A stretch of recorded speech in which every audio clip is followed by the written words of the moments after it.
கர்த்தருக்குள் பிரியமானவர்களே, அர்த்தமுள்ள வாழ்வு என்ற நிகழ்ச்சியின் மூலமாக உங்களை மறுபடியும் சந்திப்பதில் நான் பெருமகிழ்ச்சி அடைகிறேன். கடந்த வாரம் நாம் எப்படி ஆண்டவர் நம்முடைய வாழ்க்கையில் நடத்துவார் என்பதை குறித்து பகிர்ந்து வந்துள்ளேன். இந்த வாரம் இரண்டாவது பகுதியாக எப்படியெல்லாம் நம்மை அவர் பலப்படுத்துவார், ஸ்திரப்படுத்துவார், பயிற்சி அளிப்பார், எப்படி வாலாக்காமல் தலையாக்குவார், அப்படி செய்வதற்கு அவர் என்னெல்லாம் கையாளுவார் என்பதை குறித்தெல்லாம் உங்களிடத்தில் பகிர்ந்து கொள்ள விரும்புகிறேன். யோசேப்பு ஒரு நல்ல உதாரணம். யோசேப்பு சிறுவனாக இருந்தபோது பல சொப்பனங்களை காண்கிறான். அது பிற்காலத்திலே நடைமுறைப்படுத்தப்படுகிறது. ஆனாலும் அதற்கு மத்தியிலே அவனை ஆண்டவர் பல இக்கட்டுகளின் மூலமாக பயிற்சி அளிக்கிறார். முதலாவதாக அடிமையாக விற்கப்படுகிறான். பாத்திப்பர் வீட்டிலே வேலைக்காரனாக சேர்கிறான். ஆனால் அங்கு பல விஷயங்களை கற்றுக்கொள்கிறார். அதன் பிறகு பார்த்தால் அவர் சிறைச்சாலையிலே வைக்கப்படுகிறார். அங்கும் பல காரியங்களை அவர் கற்றுக்கொள்கிறார். அவர் அடிமையாக விற்கப்படும் போது அவருக்கு வயது 17. அவர் பாரோ மன்னரிடத்தில் வந்து நிற்கும்போது அந்த கனவுக்கு சொப்பனங்களுக்கு அர்த்தம் அளிக்கும்போது அவருக்கு வயது 30. 13 ஆண்டு காலங்களாக ஆண்டவர் அவனுக்கு நல்ல பயிற்சி அளிக்கிறார். அவருக்கு பயிற்சி இல்லை என்றால் பாரோ மன்னருக்கு கனவுக்கு விளக்கம் சொல்லுவது மட்டுமல்லாமல் அதை நடைமுறைப்படுத்த அவருக்கு இயலாமல் போயிருக்கும். ஆண்டவர் அவனுக்கு வேண்டிய பயிற்சிகளெல்லாம் அளித்ததன் மூலமாக அதற்கு விளக்கமும் அளிக்கிறார். அதற்கு வேண்டிய ஒரு ஆலோசனைகளையும் அவர் கூறுகிறார். அதனால்தான் அந்த பாரோ மன்னர் அவரையே அதை நடைமுறைப்படுத்த அமர்த்துகிறார். இப்படியெல்லாம் நடக்கும் என்று அவர் 17 வயதிலே அவருக்கு தெரியாமல் இருந்திருக்கக்கூடும். நமக்கெல்லாம் கடந்த காலம் நிகழ்காலம் தெரியும், ஆண்டவருக்குத்தான் எதிர்காலம் தெரியும். அந்த தொழிலுவைகளை ஆதி முதற்கொண்டும் இன்னும் நடக்காததை நான் பூர்வ காலம் முதலும் அறிவிக்கிறேன், என் ஆலோசனை நிலை நிற்கும் என்று ஏசாயா 46வது அதிகாரம் 10வது வசனத்திலே ஆண்டவர் சொல்லுகிறார். அந்தத்தில் உள்ளவைகளை ஆதி முதற்கொண்டும் இன்னும் நடக்காததை நான் பூர்வ காலம் முதலும் அறிவிக்கிறேன்.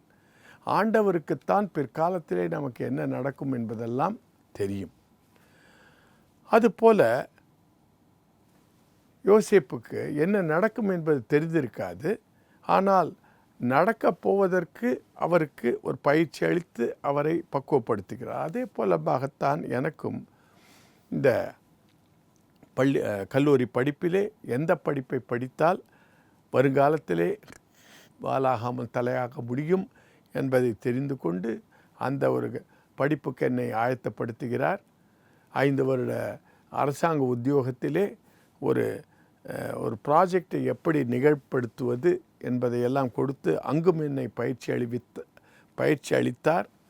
அதன் பிறகு 12 வருடங்கள் தனியார் துறையில் இருந்த போதும் எப்படியெல்லாம் புதிய புதிய துறையில் நாம் சென்று ஆர்டர்களை பெற்றுக்கொள்ள வேண்டும், அதை எப்படி அமல்படுத்த வேண்டும் என்றெல்லாம் கற்றுக் கொடுத்தார். முக்கியமாக எப்படி பணத்தை புரட்டுவது என்பதை குறித்தெல்லாம் சொல்லிக் கொடுத்ததினாலே பிற்காலத்திலே நான் ஒரு தொழில் அதிபராக ஆனவுடனே அதையெல்லாம் நடைபெறுத்த முடிந்தது. முதல் வேலை நான் சொன்னது போல் 1992 10 லட்சத்துக்கு, அப்பொழுதே அது பெரிய ஒரு தொகைதான். 10 லட்சத்துக்கு ஒரு ஆர்டரை ஹெவி வெஹிக்கிள் ஃபேக்ட்ரியிலேருந்து பெற்றுக்கொண்டேன். அதில் ஒரு 2 லட்சத்துக்கு ஒரே பொருள் ஏர் கம்ப்ரஸர் இருந்தது. அதற்கு எந்த ஒரு நிறுவனமும் கடன் கொடுக்க தயாராக இல்லை. நாம் 2 லட்சத்தை கொடுத்து அந்த பொருளை வாங்கி அரசாங்கத்தில் சேர்த்தால்தான் அவர்கள் அதற்குரிய பொருளை நமக்கு கொடுப்பார்கள். கைக்கு எட்டியது வாய்க்கு எட்டவில்லை என்ற வண்ணமாக நமக்கு ஆர்டர் கிடைக்கிறது, ஆனால் அதை அமுல்படுத்த பணம் இல்லை. அப்படியாக ஆரம்பித்த நான், கர்த்தர் இந்த கான்ட்ராக்டர்களுடைய மனதிலே பேசினதினாலே, அவர்கள் கடன் கொடுக்க முன் வந்ததினாலே, அதை அவர்கள் கடன் கொடுத்ததினாலே, அதை கடன் மூலமாக பெற்றுக்கொண்டு அதை அரசாங்கத்துக்கு கொடுத்தவுடன், அவர்களிடத்தில் பணத்தை பெற்றுக்கொண்டு இவர்களுக்கு கொடுத்தவுடன் சிறிதாக வளர ஆரம்பித்தேன். அப்படி வளரும்போது இந்த பாய்லர் எல்லாம் வந்தபோது இன்னும் தொகை அதிகமானது.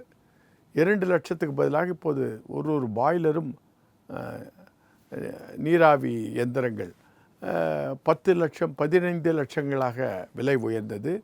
அதற்கும் கர்த்தர் அவர்களுடைய மனதில் ஒரு தயவு உண்டாக்கினார். அவர்களும் கடன் கொடுக்க முன் வந்தார்கள்.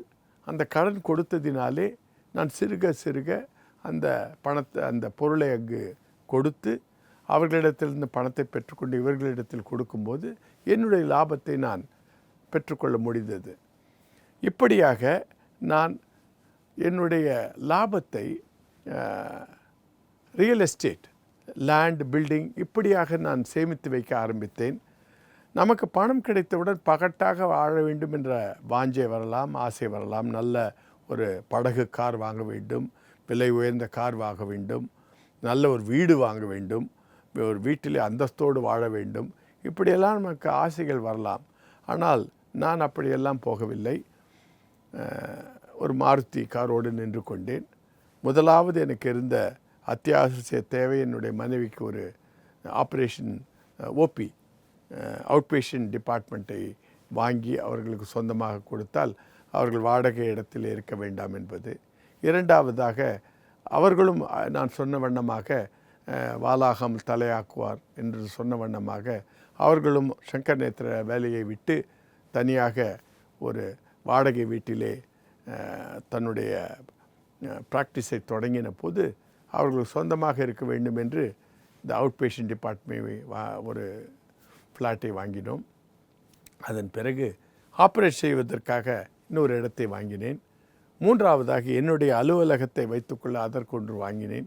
இப்படியாக எல்லாம் நாம் இந்த ரியல் எஸ்டேட்டில் முதலீடு செய்து கொண்டிருக்கும்போது நமக்கு வேண்டிய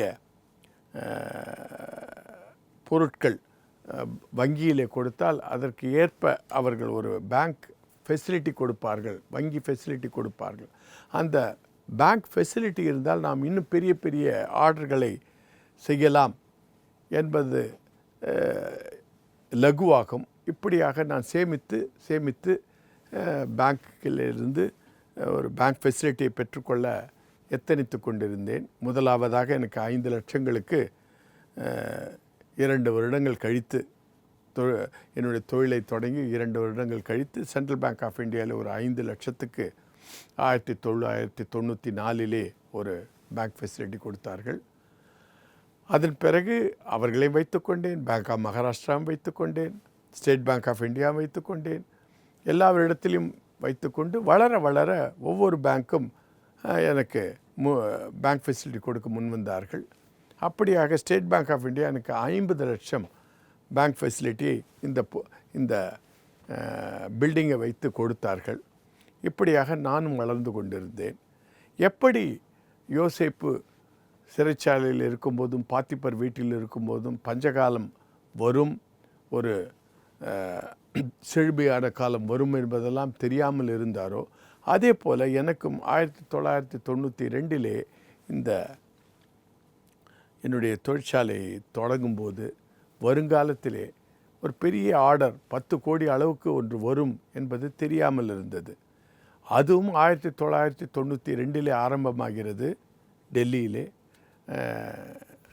defence NPOL naval physical oceanographic laboratory DRDO defence research development organisation என்கிற ஒரு நிறுவனத்திலே ஆழ்கடல் நிலையை சிமுலேட் செய்வதற்காக டிரான்ஸ்டியூசர்ஸ், இந்த ஆழ்கடல் இருக்கிற கருவிகளை பயன்படுத்துவது எப்படி என்பதை குறித்தெல்லாம் ஆராய்ச்சி செய்ய வேண்டும் என்பதை குறித்து ஒரு டெண்டரை அவர்கள் உருவாக்கலாம் என்று இருக்கிறார்கள்.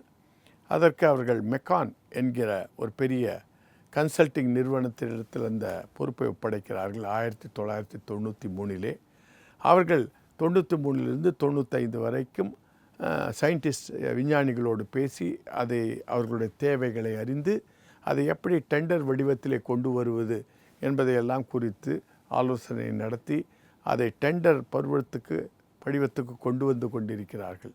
இது எனக்கு தெரியாது.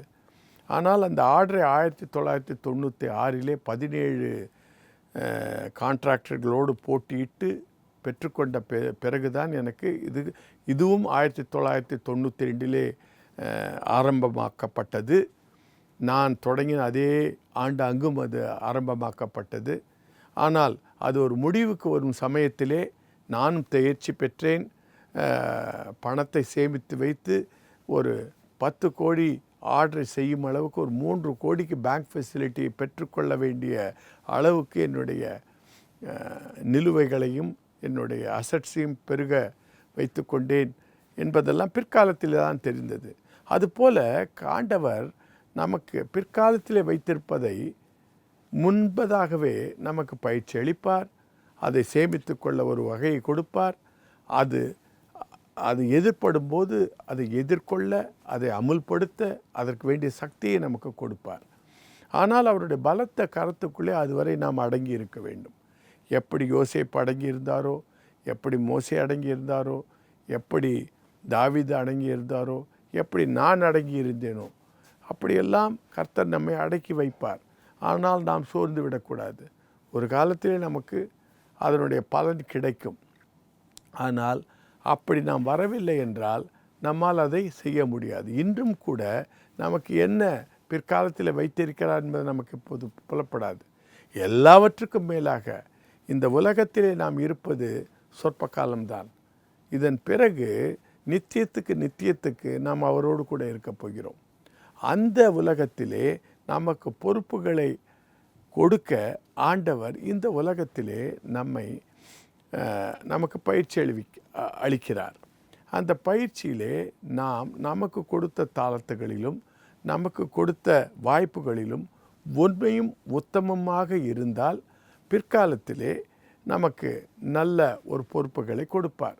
இது எங்கே நாம் வேதத்திலே காண்கிறோம் என்றால், மத்தேயு எழுதின சுவிசேஷம் 25வது அதிகாரம் 23வது வசனத்திலே, உண்மையும் உத்தமுள்ள ஊழியக்காரனே, என் சந்தோஷத்திலே பிரவேசி. நீ கொஞ்சத்திலே உண்மையாக இருந்தாய், நான் உன்னை அநேகத்தின் மேல் அதிகாரியாக வைப்பேன் என்று சொல்லி அவனை வாழ்த்துகிறார். இந்த கொஞ்சத்திலே நாம் இந்த உலகத்திலே உண்மையாக இருக்கும்போது இந்த உலகத்திலேயே வாலாக்காமல் தலையாக்குவேன், கீழாக்காமல் மேலாக்குவேன் என்று சொன்ன வண்ணமாக அவர் உயர்த்தி கொண்டே போவார். எல்லாவற்றுக்கும் மேலாக நாம் உண்மையும் உத்தமமாக இந்த உலகத்திலே இருக்கும்போது நம்மை மறு உலகத்திலே நல்ல பொறுப்புகளை கொடுக்க அவர் சித்தமுள்ளவராக இருக்கிறார். அதற்கு நமக்கு கொடுக்கப்பட்ட இந்த சந்தர்ப்பங்களை நழுவவிடக்கூடாது. இதனுடைய இதர பதிவுகளை நீங்கள் காண வேண்டும் என்றால் நரேந்திரநாத் என்கிற யூடியூபிலும் www.divinetruth.asia என்கிற இணையதளத்தில் நீங்கள் காணலாம். மறுபடியும் சந்திக்க வரை விடைபெறுகிறேன். நன்றி, வணக்கம். I have taken a right decision. எக்கனாமிக்கல்டா, இன்சூரன்ஸ் கூட கிளைம் பண்ணிக்கலாம். ப்ரீமெச்சூர் பேபிஸ்லேருந்து ஓல்ட் ஏஜ் பீப்புள் வரைக்கும் விசிட் பண்ணுற ஒரு இடம். அந்த அங்கிள் நம்பரை வாங்கி தரேன். அந்த அங்கிள் தான் எனக்கும் ஹெல்ப் பண்ணாரு. அலாதடி. எல்லா பேஷண்ட்ஸுக்கும் பர்சனல் கேர் தராங்க. 30 years of